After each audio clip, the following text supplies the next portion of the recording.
अस्सलाम वालेकुम students, welcome to C S learning. आज हम अपना सी एस 201 का लेक्चर नंबर 12 देखते हैं। इसके लिए आपके पास हैंड आउट्स होने चाहिए और साथ में आपके पास डेव सी प्लस प्लस का सेटअप भी आपके पीसी में हो ताकि आप प्रोग्राम्स को साथ साथ देख सकें। अब आते हैं हम अपनी स्लाइड्स की तरफ। लास्ट लेक्चर में हमने अरेज को स्टार्ट किया था, उसके अंदर हमने कॉपिंग अरे और कांस्टेंट फंक्शंस क्या होते हैं वो देखे थे। आज के लेक्चर में हम देखेंगे स्ट्रिंग्स क्या होती हैं, एल्गोरिदम क्या होते हैं और मल्टी डायमेंशनल अरेज क्या होती हैं। स्ट्रिंग्स जो हैं बेसिकली हमारा फर्स्ट टॉपिक है। तो स्ट्रिंग जो है, जब हम अरे के अंदर, तो हमने ये देखा अभी तक कि जब हम कोई नंबर एंटर करते हैं तो किस तरह से करते हैं एक जैसा। तो स्ट्रिंग के अंदर हम किसी चीज़ का नाम लिखते हैं, ठीक है, या अपना नाम लिखते हैं, या किसी का एड्रेस जब लिखना चाहते हैं, मीन्स ABC वाले अल्फ़ाबेट्स नंबर्स लिखना चाहते हैं, तो उनको हम लोग स्ट्रिंग्स कहते हैं। स्ट्रिंग को यूज़ करते हुए हम अपना नाम लिख सकते हैं प्रोग्राम्स के अंदर, किसी का एड्रेस लिख सकते हैं, और स्ट्रिंग को हम लोग करैक्टर अरेज कहते हैं। अब आते हैं हम कि किस तरह इसको करते हैं। यहाँ पे एग्जांपल दी हुई है, चार नेम, आगे 100 की अरेज है और बाद में सेमीकोलन लगा हुआ है। अब चार जो है वो करैक्टर को शो करता है, नेम इसका नाम है, और 100 मीन्स हम चाहते हैं कि एक करैक्टर टाइप का नाम हम लोग लिखना चाहते हैं जिसकी अरे 100 हो। 100 से कम भी हमारे नाम जो है वो 100 तक तो अल्फ़ाबेट्स नहीं हो सकते नाम के, 100 से कम ही होते हैं। लेकिन इसके लिए फिर हम जब लिख रहे होते हैं अपने प्रोग्राम को, तो बाद में हम लोग /0 लगाते हैं, जिसको हम लोग नल, ये नल करैक्टर है जो कि शो ऑफ करता है कि जैसे ही हमने अपना नाम लिखा, फॉर एग्जांपल हमारा नाम जो था वो अली था, तो वो तीन नाम को जस्ट कैरी करेगा, 3 सेल्स के अंदर ALE लिखेगा, बाकी जो 97 है वो वेस्ट हो जाएंगे। तो इससे बचने के लिए हम लास्ट पे /0 लगाते हैं ताकि उसको पता चल जाए कि नाम जो है वो इतना ही है, और बाकी के वो मेमोरी लोकेशन, एक तो मेमोरी लोकेशन बच जाती है, सेकंड नंबर पे अगर हम /0 नहीं लगाते तो हमारा जो प्रोग्राम है उसको पता ही नहीं चलता कहाँ पे रुकना है, तो वो फिर लॉजिकल एरर जो है वो क्रिएट कर देता है। अब नेक्स्ट हमने /n को भी यूज़ किया, जिसका मतलब था न्यू लाइन। /t का मतलब होता है टैब करैक्टर्स, मीन हम टैब देते हैं करैक्टर्स के बीच में, थोड़ी सी स्पेस देते हैं। और /0 का मतलब है नल करैक्टर, जिसका आपको यूज़ मैंने बताया है। All C strings are terminated by null character. Null character के ऊपर जो हमारी स्ट्रिंग्स है वो टर्मिनेट हो जाती हैं।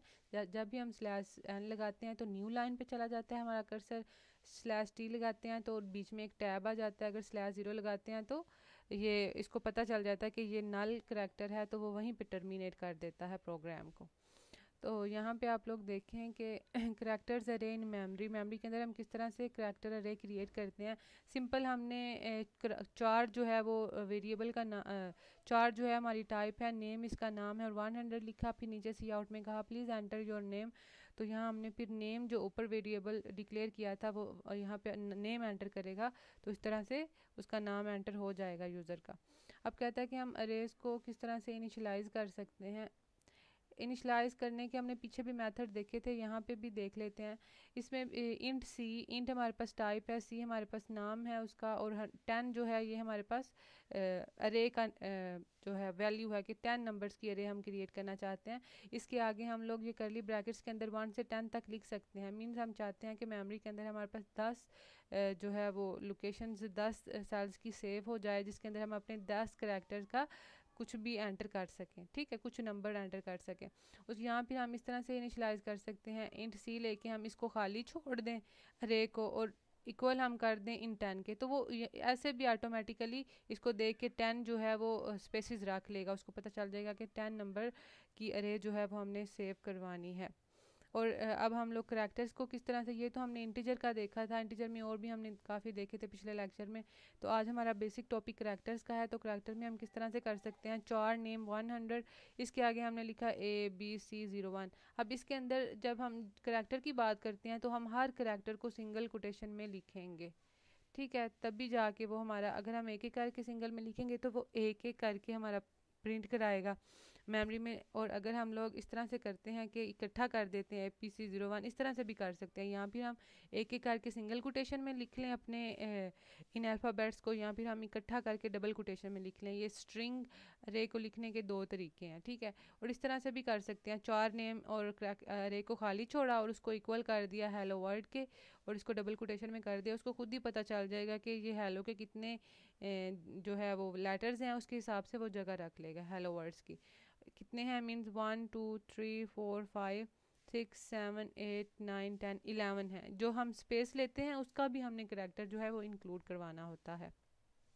नेक्स्ट हमारे पास करैक्टर्स अरे कहता है कि कोई भी नाम आप कीबोर्ड से एंटर करते हो और आप चाहते हो कि आपकी स्क्रीन पे डिस्प्ले हो, तो आप लोग 4 नेम 100 से आप कर सकते हो। 100 से कम भी आप ले सकते हो, लेकिन यहाँ पे उन्होंने 100 लिया हुआ है। फिर आप कहते हो प्लीज़ एंटर योर नेम। सी इन में वो नेम एंटर करता है और सी आउट में आपको जो भी नेम एंटर करे वो डिस्प्ले हो जाता है। तो नेक्स्ट हमारे पास करैक्टर्स अरे को कहता है डिस्प्ले हम करवाते हैं स्क्रीन के ऊपर देखते हैं, तो इसके ज़रिए हम लोग करा सकते हैं। ये प्रोग्राम मैं आपको लिख के दिखाती हूँ, रन करके दिखाती हूँ। ये प्रोग्राम मैंने यहाँ पे लिख लिया है, आपने इसको एग्जीक्यूट करके इसको कंपाइल करना है। अगर तो कोई एरर हुआ तो आपके सामने आ जाएगा, तो इसमें जो है वो कोई एरर नहीं, तो आप इसको सिंपली रन कर लें। रन करने के बाद आपके सामने आएगा प्लीज़ एंटर योर नेम। तो मैं यहाँ पे अपना नाम एंटर करती हूँ और एंटर करती हूँ, तो वो मेरा नाम जो है वो नीचे वाली लाइन में मुझे डिस्प्ले करा देगा। अब आते हैं हम अपनी स्लाइड्स की तरफ। इसके अंदर हम लोग लूप को यूज़ करते हुए अपना नाम जो है वो एंटर करा सकते हैं, ठीक है। अब नेक्स्ट हम लोग अगर दो अरेज को कंपेयर करते हैं तो उसका क्या है, कहते हैं कंपेयर करने के लिए कंडीशन ये है कि इस अरे का साइज़ जो है वो इक्वल होना चाहिए। मींस 100 की अरे है, एक 100 की अरे है तो दूसरी भी 100 की ही होनी चाहिए। नाम चाहे डिफरेंट हो जाए, टाइप भी सेम होनी चाहिए। मींस इंटीजर टाइप है, दोनों की इंटीजर टाइप होनी चाहिए और साइज़ भी सेम होना चाहिए। अब इसको भी मैं रन करके दिखाती हूँ। इस प्रोग्राम को भी आपने इस तरह से लिख लेना है और इसको यहाँ से एग्जीक्यूट में जाके पहले कंपाइल कर लेना है। अगर कोई एरर हुआ तो बता देगा, अगर कोई एरर ना हुआ तो ये जो है वो ऐसे ही कर देगा। उसके बाद आप इसको रन करा लें, तो रन कराने से तो आप कोई भी नाम जो है वो एंटर करेंगे। मैं अभी इसको रन कराती हूँ, तो वो कहेगा ये इक्वल नहीं है। मीन्स आप नाम जो है वो इस तरह से एंटर करोगे जिसमें सिमिलर नाम जो है वो कैपिटल लेटर और स्मॉल लेटर में हो जाए, तो वो कहेगा कि ये इक्वल है। इस तरह से हम लोग कंपेयर भी कर सकते हैं अरेज को, जिनका साइज सेम हो और जिनकी टाइप सेम हो। अब नेक्स्ट हम चलते हैं अपनी एक्सरसाइज की तरफ। कहता है कि इसमें कुछ आपके दिए हुए हैं, जो है आपके हैंड आउट्स में कुछ प्रोग्राम दिए हुए हैं, मैं उसको ज़रा रन करके दिखाती हूँ। ये प्रोग्राम जो है वो आपके हैंड आउट में दिया हुआ है, जिसमें कहा गया है कि आप दो जो है वो 5 इंटीजर्स के नंबर यूज़र से एंटर करवाएं अरेज को यूज़ करते हुए और उनको कंपेयर करवा के देखें।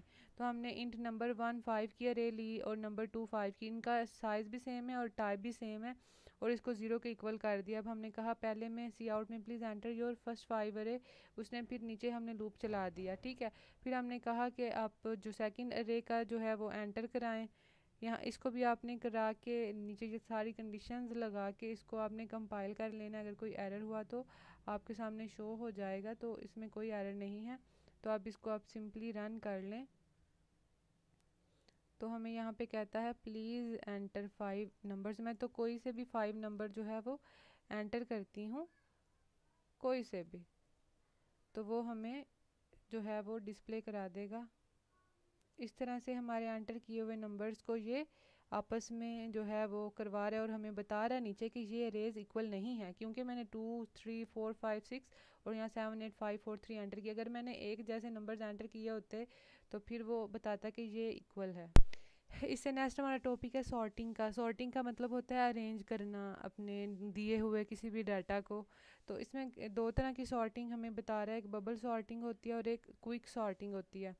तो यहाँ पे हमारे पास एक ब्रूट फोर्स टेक्निक है। कहते हैं ब्रूट फोर्स टेक्निक के ज़रिए भी हम सॉर्टिंग कर सकते हैं। ये हमारे पास मेमोरी के सेल्स हैं और ये हमारे पास इंडेक्सेस दिए हुए हैं। फॉर एग्जांपल अगर हमारे पास 0 से 100 तक अगर हम सेल्स लेना चाहते हैं तो ये 0 से लेकर 99 तक इसके इंडेक्स होंगे। और एक इसमें स्वैपिंग की टेक्निक होती है।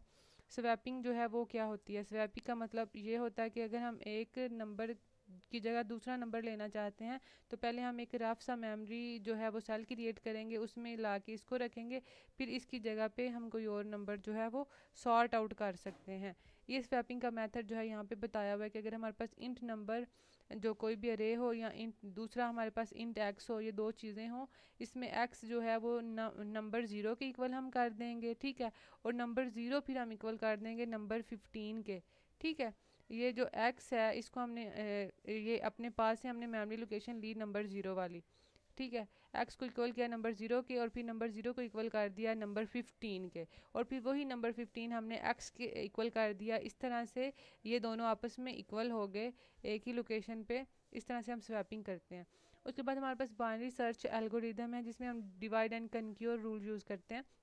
इसमें क्या है कि अगर हमारे पास ये जो है वो नंबर्स दिए गए हैं, इनको हम लोग इक्वल पार्ट्स में डिवाइड करेंगे, ठीक है, इसको हमने इक्वल पार्ट्स में डिवाइड किया, इसको आगे फिर सब डिवाइड किया, इसको और भी आगे 1 अलग और 2 अलग करके हम डिवाइड कर सकते हैं। ऐसी सिचुएशन को हम डिवाइड एंड कनक्योर स्ट्रेटजी कहते हैं।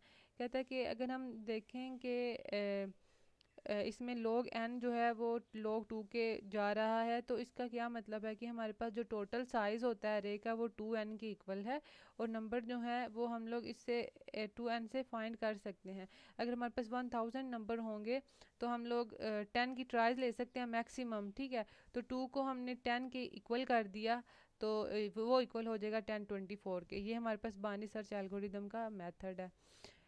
फिर नेक्स्ट कहता है कि जो डिवाइड एंड कनक्योर स्ट्रेटजीज़ है वो हमेशा से फास्टेस्ट रही है हमारे जो है वो इस अरेज के अंदर। उसके नेक्स्ट हमारे पास फंक्शंस एंड अरेज हैं। तो इसमें वो क्या कहता है कि हम लोग अरे को सेंड कर सकते हैं एक फंक्शन से दूसरे फंक्शन तक। वजह क्या है, रीजंस क्या होने चाहिए कि उसका नाम और उनके साथ जो है वो सेम होने चाहिए, तभी हम अरेज को एक जगह दूसरी जगह सेंड कर सकते हैं। इसकी एग्जांपल दी हुई है, इसको कैसे डिक्लेयर कर सकते हैं, चार नेम 100, और फंक्शन के अंदर हम लोग रिवर्स लेंगे, रिवर्स नेम 100 इन ब्रैकेट्स के अंदर। इस तरह से हम किसी भी अरे को किसी फंक्शन के अंदर सेंड कर सकते हैं। अब इसकी भी एग्जांपल दी हुई है, ऊपर इसका प्रोटोटाइप बताया हुआ, नीचे इसकी डेफिनेशन। इसमें कहता है वाइड रिवर्स करैक्टर इंट, उसका जो है ये हमारे पास करैक्टर की शक्ल में है, तो नीचे हमारे पास वाइड रिवर्स करैक्टर इंट अरे साइज, तो ये हमने इसको इस अरे को इस फंक्शन में कन्वर्ट कर लिया। ये हमें अरे दिया हुआ है और ये हमारे पास फंक्शन दिया हुआ है, और फंक्शन का टॉपिक भी हमने बहुत अच्छे से पढ़ा था अपने 9th लेक्चर में, आई थिंक सो, ठीक है। अब नेक्स्ट हम लोग कहते हैं कि कॉल बाय रेफरेंस क्या होता है। कॉल बाय रेफरेंस और कॉल बाय वैल्यू ये दो चीज़ें होती हैं, आई थिंक हमने पहले पढ़ा था, या नहीं भी पढ़ा तो आप अभी सुन लें। कॉल बाय वैल्यू के अंदर हम किसी को भी उसकी वैल्यू से कॉल करते हैं। मीन्स अगर हम किसी ऑडियंस में अली को बुलाना चाहते हैं तो हम अली का नाम लेंगे, और इसका ये नुकसान होता है कि ऑडियंस में कोई भी अली हो सकते हैं, बहुत ज़्यादा अली भी हो सकते हैं, तो इसलिए फिर हम लोग कॉल बाय रेफरेंस यूज़ करते हैं कि हम जिस अली को बुलाना चाहते हैं उसका सीट नंबर ले लेते हैं। हम कहते हैं फ़लाँ सीट नंबर वाला अली, तो वो फिर एग्जैक्ट एक ही अली खड़ा होता है। कॉल बाय रेफरेंस का मतलब होता है किसी को उसके एड्रेस से कॉल करना। इसको हम लोग इम्पर्सेंट एड्रेस से जो है वो शो ऑफ करते हैं, और जिस बंदे को हम पॉइंट करना चाहते हैं उसके लिए हम ये स्टार साइन मतलब कि ये पॉइंटर यूज़ करते हैं, ठीक है। और कहते हैं अरेज के अंदर हम कॉल बाय रेफरेंस जो है वो बाय डिफ़ॉल्ट यूज़ करते हैं अगर हमें यूज़ करना पड़े तो। ओके, ये भी हमारे पास एक एग्जांपल दी हुई है अरेज की। इसमें हमने जो है वो फंक्शंस के साथ इंक्लूड किया ना। आपने देखा था कि फंक्शंस को हम मेन से पहले फंक्शन को जो डिक्लेयर करते हैं, ये अरेज जो है वो फंक्शन के साथ लिंक करके दी हुई है। इस फंक्शंस के जैसे मेन से पहले हमने उसकी एक फ़ाइल को जो है वो इनिशलाइज करा दिया, उसके बाद हमने नीचे अरेज का सारा जो है फंक्शन का जो सिस्टम होता है, फंक्शन को दो दफ़ा कॉल करना होता है, एक दफ़ा मेन से पहले और एक दफ़ा पूरी मेन के बाद या फिर बॉडी के बाद। तो ये एग्जांपल्स दी हुई हैं, इनको आपने सॉल्व करके देखना है अपने डेफ सी प्लस प्लस के ऊपर, ठीक है। अब नेक्स्ट हमारे पास कहते हैं वेक्टर। वेक्टर हमारे पास 2 डायमेंशनल होते हैं, 3 डायमेंशनल होते हैं, डॉट प्रोडक्ट होते हैं, और वेक्टर प्रोडक्ट्स हमारे पास होती हैं। और मैट्रिक्स हम किसी भी टेबल को कहते हैं। मैट्रिक्स जो है वो collection of rose and column, उसको हम मैट्रिक्स कहते हैं। और 2 डायमेंशनल अरे किसको कहते हैं, जिसके अंदर हमारे पास 2 अरे दी गई हों एक ही टाइप की। इंट हमारे पास टाइप एक्स हमारे पास उसका नाम है, और 2 3 इसमें 2 अरेज हमें एक ही टाइप की दी हुई हैं, और ये हमें एग्जांपल दी हुई है, तो ये भी आपने खुद सॉल्व करनी है अपने डेफ सी प्लस प्लस पे, कोई मुश्किल नहीं है ये। तो ये हमें बताया हुआ है कि इंडेक्स के अंदर हम लोग मैट्रिक्स के अंदर हम लोग किस तरह से वैल्यूज़ जो हैं वो भेजते हैं। तो कहता है कि फ़र्स्ट आउटर लूप के अंदर हम 5 to 9 भेज रहे हैं, और फिर ये 0 के इंडेक्स के इक्वल है, तो सेकंड लूप के अंदर हम लोग 704 दे रहे हैं, और ये 1 इंडेक्स के इक्वल है। इस तरह हम लोग इंडेक्सेस को और जो मैट्रिक्स हैं उनको मिला रहे हैं। और ये हमें ये जो हमें 3 बॉक्सेस दिए हुए हैं, मींस अगर इस तरह से हो तो इसको हम 3 डायमेंशनल अरे कहते हैं, जिसमें तीनों अरे एक ही लाइन में दी गई हों। आई होप कि आपको अच्छे से समझ में आया होगा आज का लेक्चर। फिर भी कोई क्वेश्चन, कोई कन्फ्यूजन हो, विदाउट एनी हेजिटेशन आप कमेंट सेक्शन में पूछ सकते हैं। बाकी दुआ में याद रखें। अल्लाह हाफिज़।